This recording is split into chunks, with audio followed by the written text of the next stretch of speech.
नमस्कार, आप सुन रहे हैं गूंज 90.8 एफएम, आपकी अपनी आवाज। मैं हूं आपके साथ, आपकी अपनी आरजे कल्पना। शो है एक मुलाकात।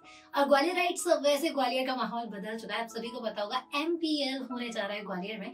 तो बस उसी की कुछ दो शख्सियत के साथ हम कराएंगे आज आपकी मुलाकात। तो इसी क्रम में आज हमारे साथ हैं देवेंद्र बुंदेला सर, जो कि कोच हैं, और साथ ही हैं मोनीश मिश्रा जी, रणजी प्लेयर और आईपीएल प्लेयर। तो सर, आप दोनों का बहुत बहुत स्वागत है गूंज में। नमस्ते। सो ग्वालियर राइट्स से ढेर सारी बातें जानने से पहले सर, सबसे पहले मैं यही जानना चाहूंगी, जब भी हम किसी चीज की स्टार्टिंग करते हैं, कहीं ना कहीं एक स्टार्टिंग पॉइंट होता है। तो आपकी करियर में जानना चाहूंगी सर, कैसे आपकी शुरुआत हुई देवेंद्र सर?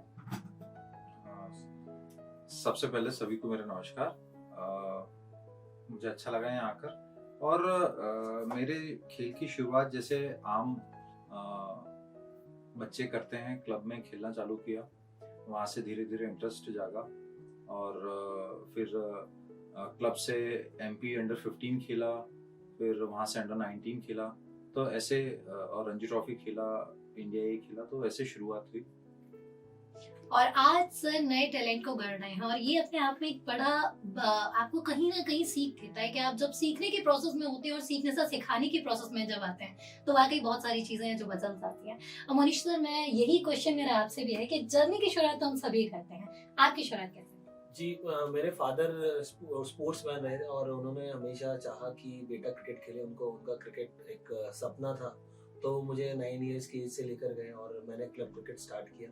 और जर्नी जैसा देवेंद्र सर ने बोला कि जूनियर क्रिकेट में एंट्री हुई, अंडर 14 में, अंडर 16 में, और फिर अंडर 17 में जैसे ही मैं इंडिया के लिए खेला, तो उसके बाद एक आग सी लग गई अंदर की कैसे कंट्री के लिए जल्दी खेल सकते हैं, और जुनून बढ़ गया मेरा।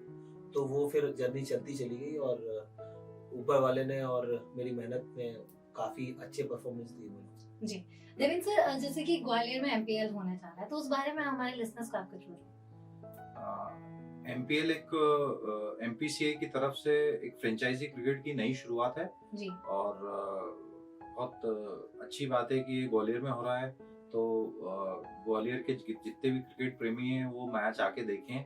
और टीम, हम तो ग्वालियर चीताज हैं जो लोकल हैं, तो लोकलाइट हम लोग हैं, तो मोटिवेट करें। और पर एमपीएल एक अच्छा प्लेटफॉर्म है यंगस्टर्स के लिए, मध्य प्रदेश के क्रिकेट के लिए। और इसमें बच्चे अगर अच्छा परफॉर्म करेंगे तो जो टीवी पे लाइव आने वाला है, तो उनको एक अच्छा प्लेटफॉर्म मिलेगा आगे जाने के लिए। जी, और मुझे लगता है अभी ग्वालियर राइट्स के दिलो दिमाग में सिर्फ एक ही बात चल रही होगी, हाउस द जोश हाई। और मुझे लगता है ये जोश हाई से सुपर हाई तब होगा जब हम और आप स्टेडियम तक पहुंचेंगे, क्योंकि बहुत सारे ऐसे प्लेयर हैं जो आपको खेलते हुए दिखेंगे। और यकीन मानिए, किसी को खेलता हुआ और जीतता हुआ जब आप देखते हैं तो खुशी आपको ज्यादा दुगनी होती है। मनीष सर, आप आईपीएल और रणजी दोनों खेल चुके हैं, सो मैं ये जानना चाहूंगी सर, सक्सेस की हम किसे कह सकते हैं? देखिए, सक्सेस की तो हार्ड वर्क ही होता है और हर प्लेयर चाहता है कि वो एक बड़े लेवल पे खेले। बट जैसा कि देवेंद्र सर ने बोला कि ये एक अच्छी अपॉर्चुनिटी है यंगस्टर्स के लिए कि वो अच्छा परफॉर्म करेंगे, तो उनको जब ये आप किसी फ्रेंचाइजी के लिए खेलते हैं तो आपका प्रोफेशनलिज्म बढ़ता है। और ये प्रोफेशनल क्रिकेट में बहुत इंपॉर्टेंट है कि आप किसी फ्रेंचाइजी के लिए खेल रहे हैं तो आप उसको परफॉर्म करके दें। जब ये परफॉर्म करते हैं तो ये आईपीएल में भी इन लड़कों को देखा जाएगा। और जैसे कि पूरे हमारे एमपी से 5 से 6 लड़के अभी आईपीएल करंट में खेल रहे हैं, जो कि हमारे आइकॉन प्लेयर हैं, तो वो इनको साथ में खेलेंगे। उनमें से 2 प्लेयर कंट्री के लिए खेल रहे हैं। हमारी टीम के जो कैप्टन है अय्यर और रजत पाटीदार, जो दोनों कंट्री के लिए अभी करंट में खेल रहे हैं और अच्छा परफॉर्मेंस कर रहे हैं, तो इससे मोटिवेशन प्लेयर्स का और हाई है। और एज अ ग्वालियर चीताज मैं ये कहना चाहूंगा कि ग्वालियर की पब्लिक को कि उनको आके सपोर्ट करना चाहिए ग्वालियर टीम को। और ये पहला प्लेटफॉर्म है जो कि सिंधिया जी ने हमको यहाँ पे दिया है पूरे मध्य प्रदेश क्रिकेट को, तो उसको सपोर्ट करना चाहिए एज अ व्यूअर। और मुझे लगता है जब आप लोकल टैलेंट को बढ़ाते हैं ना, तो आपको खुद में ज्यादा खुशी होती है। और ये खुशी तब दुगनी होगी जब डेफिनेटली सर ने कहा है कि आप लोग स्टेडियम तक पहुंचेंगे। और यकीन मानिए, कल्पना जाने वाली है, आना बिल्कुल मत भूलिएगा। सर, हम एमपीएल के बारे में बात कर रहे हैं, लेकिन इससे इधर मैं बात करूं सर, आप कोच हैं, नए टैलेंट को बनाते हैं, गढ़ते हुए देखते हैं, बनते हुए देखते हैं। ऐसे में बच्चे जर्नी की शुरुआत करते हैं, छोटे होते हैं जब सीखते हैं, लेकिन कहीं ना कहीं जब हम करियर को चुनते हैं, 2 ऑप्शन होते हैं। उसमें एक ऑप्शन भी होता है कि एक, या तो आप बन जाओगे, आगे पहुंच जाएंगे प्लेयर के तौर पर, बट इन केस अगर आप नहीं बने सर, तो करियर ऑप्शन क्या होते हैं? देखिए, इसमें रिस्क फैक्टर तो रहता ही है। ये सभी के जहन में आएगा कि अगर नहीं खेल पाया और खेल पाया, जी तो ये हर किसी के साथ जो क्रिकेट खेलना चालू करता है, जो भी प्रोफेशनल करियर लेता है, खेल हो, कोई सा भी खेल हो, तो उसमें ये चीजें तो आती हैं। आपको अपने ऊपर विश्वास होना चाहिए और कॉन्फिडेंस होना चाहिए। सबसे ज्यादा अगर आप मेहनत करते हैं और अपने पे विश्वास रखते हैं, तो दुनिया में आप बहुत सी चीजें हासिल कर सकते हैं जो आप चाहते हैं। जी तो मेरे ख्याल तक अपने पे भरोसा रखें, तो आप कुछ भी जो पाना चाहते हैं जीवन में पा सकते हैं। जी। और हर सिक्के के दो पहलू होते हैं, सफलता और असफलता, ये उसी सिक्के के पहलू हैं। और जैसा कि सर ने कहा है, अगर आप अपने आप पर मेहनत करेंगे तो सफलता आपको एक दिन में नहीं, लेकिन हाँ एक दिन जरूर मिलेगी, और उस एक दिन के लिए मेहनत करते रहिए, आगे बढ़ते रहिए। मनीष सर, हमने अभी सर से जैसे कि बात की करियर ऑप्शन की, अब मैं आपसे जानना चाहूंगी एज एन क्रिकेटर, नए बच्चे जो आ रहे हैं इस फील्ड में, उन्हें आप क्या कहना चाहेंगे? देखिए, मैं सिर्फ ये कहना चाहूंगा कि पहले और अभी में बहुत फर्क आ गया है। अब क्रिकेट को लोग एज अ प्रोफेशन बहुत ज्यादा सीरियसली ले रहे हैं, क्योंकि पहले जब हम लोग क्रिकेट खेलते थे तो अराउंड 50 लाख लोग क्रिकेट खेलते होंगे। अभी 3 करोड़ से ज्यादा लोग इंडिया में क्रिकेट खेल रहे हैं, जी और लोग इंडिया को फॉलो कर रहे हैं, आईपीएल को फॉलो कर रहे हैं। तो प्रोफेशन में बहुत सारे ऑप्शन खुले हैं। जैसे उन्होंने कहा कि आप अच्छी मेहनत करोगे, आप डेडिकेशन से काम करोगे, और मेहनत सफलता की मतलब एक कुंजी होती है। इसलिए आप अच्छा काम करिए, उसके बाद सेकंड ऑप्शन आपके साथ बहुत सारे आते हैं। आप कोच बन सकते हैं, ट्रेनर बन सकते हैं, फिजियोस बन सकते हैं। बट आपको सक्सेस इस फील्ड में होना है तो आप सबसे टफेस्ट फील्ड होगी, क्योंकि इंडिया में साल भर में 2 ही इंडिया प्लेयर बनते हैं। तो इंडिया खेलना इतना आसान नहीं है, क्योंकि अब कंपटीशन और हाई हो गया है, और इंडियन टीम टॉप 2 में रहती है पूरे वर्ल्ड में। तो इंडिया का परफॉर्मेंस आप देख ही रहे हैं, इतना ऊपर है। तो हाँ, नो डाउट क्रिकेट बहुत ज्यादा कंपटीशन हाई है, बट आप कहीं हार्ड वर्कर हो, आप डेडिकेटेड हो, तो आपको 100% सक्सेस मिलेगी। जी।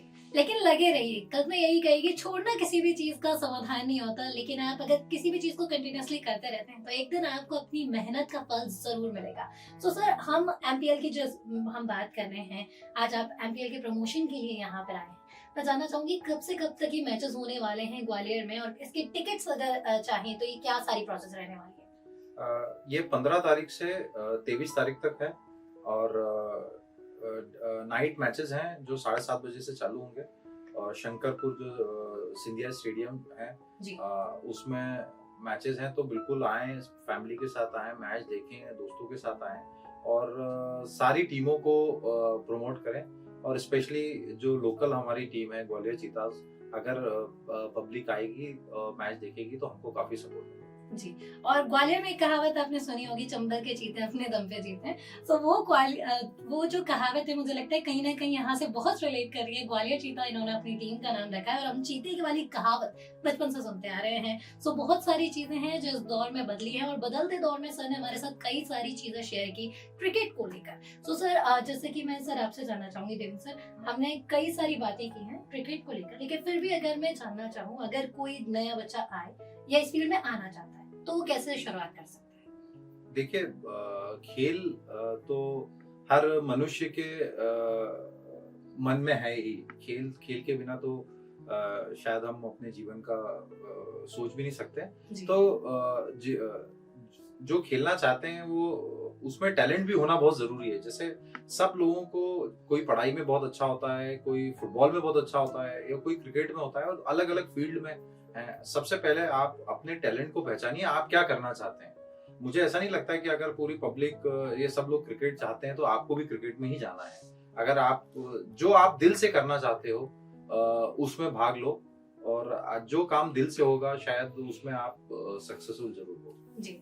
सो मनीष सर, जैसे कि सर ने हमारे साथ शेयर किया, एज एन प्लेयर मुझे लगता है एक जर्नी को आपने बहुत करीब से देखा है। सो जब भी जर्नी की बात आती है, उसमें एक प्लस पॉइंट के रूप में या माइनस पॉइंट के तौर पे कहूँ, चैलेंजेस एक बड़ी चीज होते हैं जो हर किसी प्लेयर को फेस करने होते हैं। सो क्रिकेट के फील्ड में क्या ऐसे चैलेंजेस थे जो आपको लगा कि ये मतलब ये कर लिया तो सब कर लिया?